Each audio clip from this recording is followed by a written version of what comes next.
Hi, Jax Richardson here and welcome to the third and final part of episode 2 of the Almost Art original series, Interpretation. This segment features Matilda Dawes, an artist with a refreshingly surreal abstract and comic style. If you would like to see more of Matilda's work, please check out the links below. Hey, it's me. I know it's late and you're probably sleeping, but I just needed to get out of my head a little bit. There's only so much talking I can do to myself before I start to feel weird and reject my own company, and to be honest, I'm not sure exactly how guilty I should feel about maybe waking you up, as how do I know really that you're actually feeling anything in response? I've been toying with this idea for a while now that, just like a game, I'm in control of me and everyone else is just a bot, programmed to react to me. The only consciousness I can ever guarantee is my own. How do I know that you're actually in there? Any reaction you give could just be some pre-programmed response to a trigger. Though, now that I say it out loud, maybe that's all a person actually is. Even if you are really in there, if I say a certain thing, you'll just elicit a certain response. We all think that we're in control, but the truth is we have no control over how we feel, our opinions, our tastes. Maybe we're all just pre-programmed. Everything I experience and feel can probably come down to some kind of chemical reaction. What does that actually say of me being me? Load me up with chemicals and I could be someone else in less than an hour. Change the weather, time of day, and how much I've slept, and again, I could be a completely different guy. I caught the last 5 minutes of some science show earlier, and I think that's what got my mind racing. Some old guy with head it was inexcusable for someone who knew they were going to be filming for television alluded to the idea that there's an infinite number of universes or realities, and in each one, every possible outcome, every single alternate happens. In this universe, I'm calling you and you're probably annoyed, the next, you're surprised. According to his theory, you're probably aroused by this call, and in many of them in varying degrees.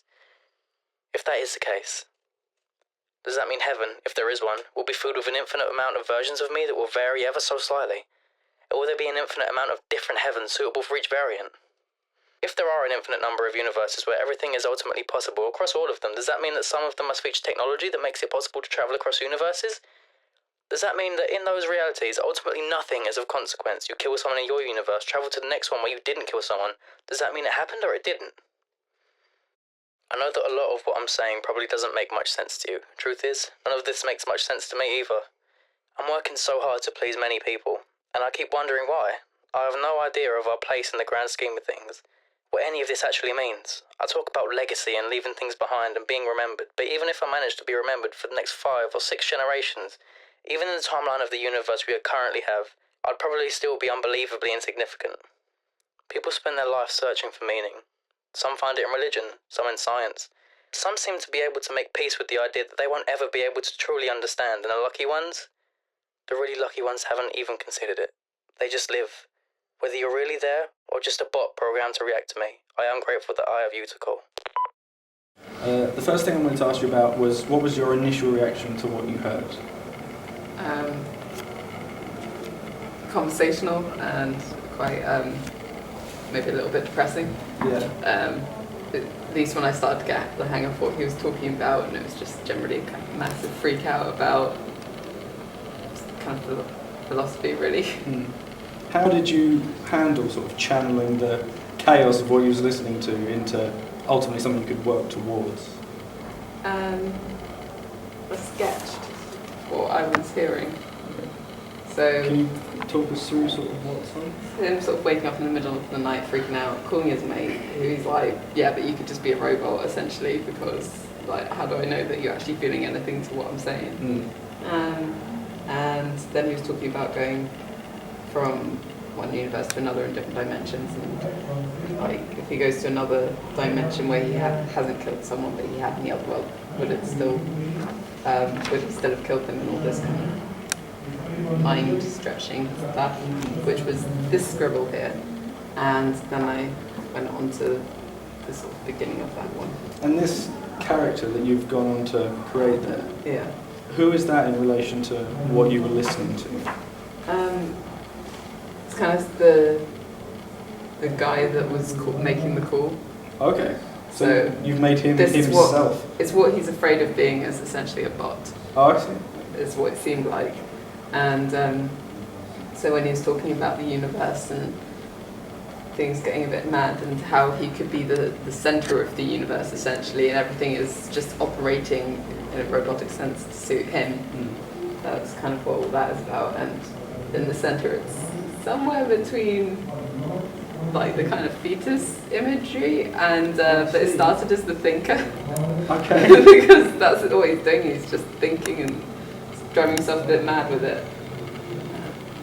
I noticed throughout that while you listened to it a few times, you then went on to put on music. Yeah. Is that something to just help you get into the zone, or was there any point you concerned that may also influence what you want? Yeah, it's kind of to try and stop me thinking too much. Okay. Because otherwise I'd start thinking, oh no, this is crap, and oh, it's not working, it's not going how I wanted. Most of that was mistakes, so... Mistakes, like happy accidents? I think so, I'm not entirely sure. I think sometimes it takes a bit of time between doing a piece of work and deciding whether you like it or not. I'm still undecided. I think it looks really great and really interesting and really different from certainly what from everyone else has done. These splodges here, at the end, the pen just spilled all over it, so it's like... Oh really? Yeah. See, I actually quite like that. I thought Yeah, that me was too. referencing some kind of dark blood. I don't know. Well, all of that is kind of, I was thinking of rust. Okay. If he's made of metal and he's pieced together and maybe he's been stood there thinking about it for much longer than he thinks. Oh, I see. It's just stuck on loop. Yeah. If today we removed the time restraint, what would you have done differently? I would have probably, I might have started working on it again at this point to make it neater, or I'd just keep building on it to make the lines a bit neater and try and show a bit more that this is metal and that this is a wire coming from his ear and this is a light. Just kind of round it off a bit more. Thank you so much for coming and being part of it. I think it looks fantastic and very unique. I'm certainly going to remember that eye staring at me.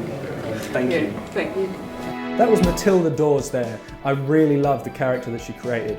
If you want to see more of her work, please follow the links below. Also, be sure to check out all the other participants of today's experiment as well as last month's experiment in case you missed it.